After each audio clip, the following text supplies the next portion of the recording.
Oh, there you are, YouTube.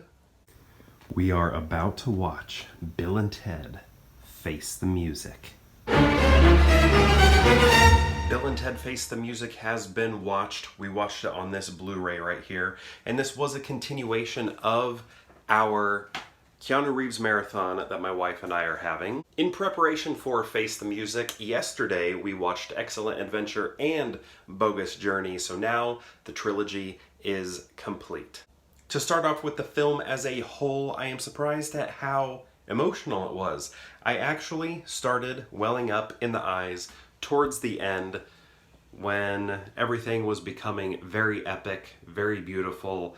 Unity was being created across the world, across all planets, and it was just wonderfully done, I think.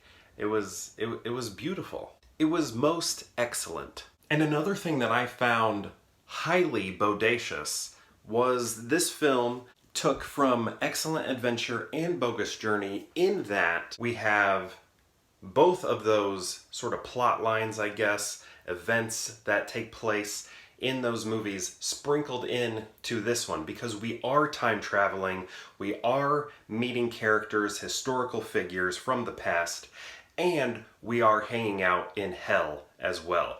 So we're getting Excellent Adventure and Bogus Journey in this film, and I love that both of those are incorporated. In regards to actor performances, I would say Alex Winter really nailed it. I could feel his character from the first two films in this one. He was very high energy, and he hasn't acted in forever because I believe he's like a producer, director, maybe focusing on producing primarily. So this was like a separation of acting many, many years. But jumping back into it, I think he did very well. I heard he actually took acting classes again to sort of prep for this, and I think he did great. There are times when he is in heavy makeup, and he is doing a great job there as well. And then Keanu, who we know has continually acted, I feel like his character, so, you know, something bad is happening, the universe is going to collapse, and they are the only ones who can fix it.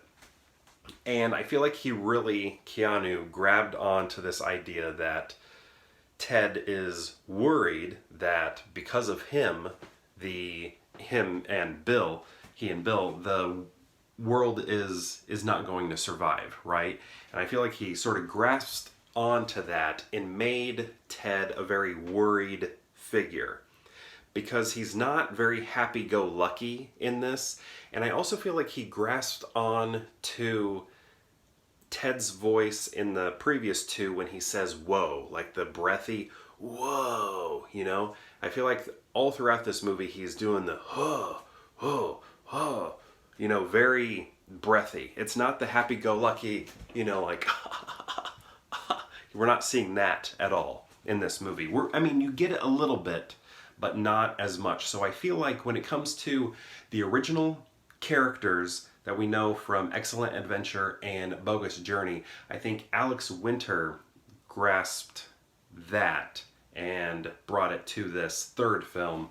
But Keanu, I think, again, was really holding on to the idea that Ted is worried, and I need to sort of hold on to that worry and make sure it's obvious that the character is feeling that, and put it all throughout. Because there are moments of Keanu really, you know, being a little bit more energetic.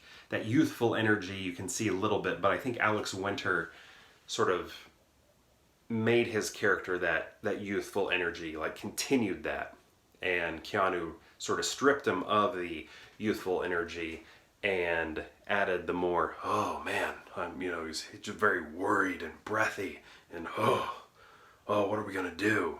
You don't get those big smiles anymore.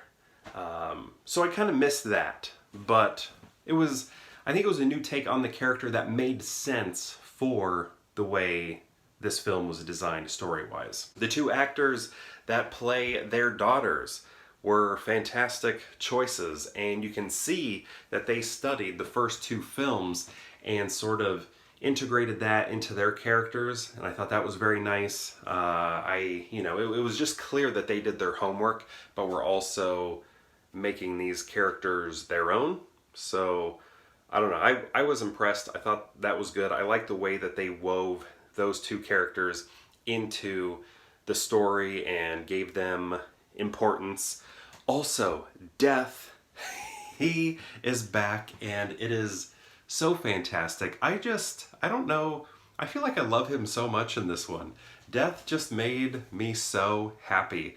The end scene when everybody's playing in the band and he's there, he just lit me up. I was just like so happy seeing him back with the band like we saw at the end of Bogus Journey. It was just very cool to see. Also, want to mention, this is, kind of side stuff, but Missy is back. Do you remember Missy?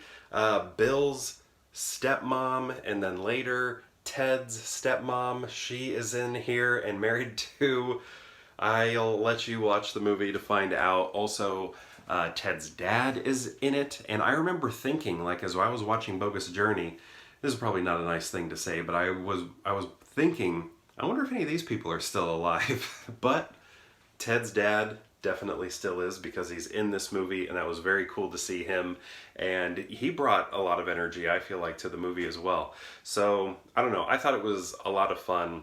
Had a smile on my face. Great nod to George Carlin, Rufus.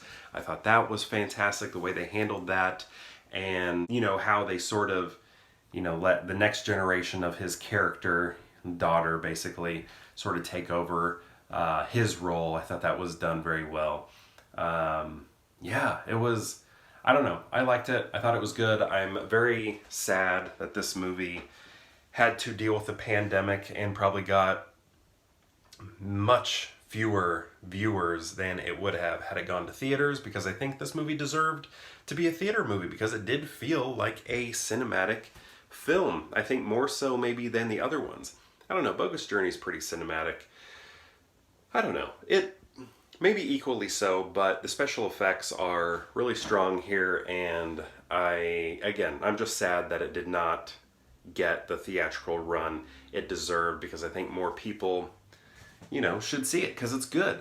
And another thing, this movie was very much a cap, like an ending to like a trilogy, so I don't think we can get a fourth one. So it's not like we can get a fourth one that doesn't happen during a pandemic, where everybody can see it. So I think that's just the unfortunate end and fate of the Bill and Ted films, is that this one had to be released at a time when very few people could see it. So hopefully people were making an effort, and I hope this video inspires at least one person to go see it. So thank you so much for watching this vlog, and perhaps I'll see you tomorrow for more Pure Hangout.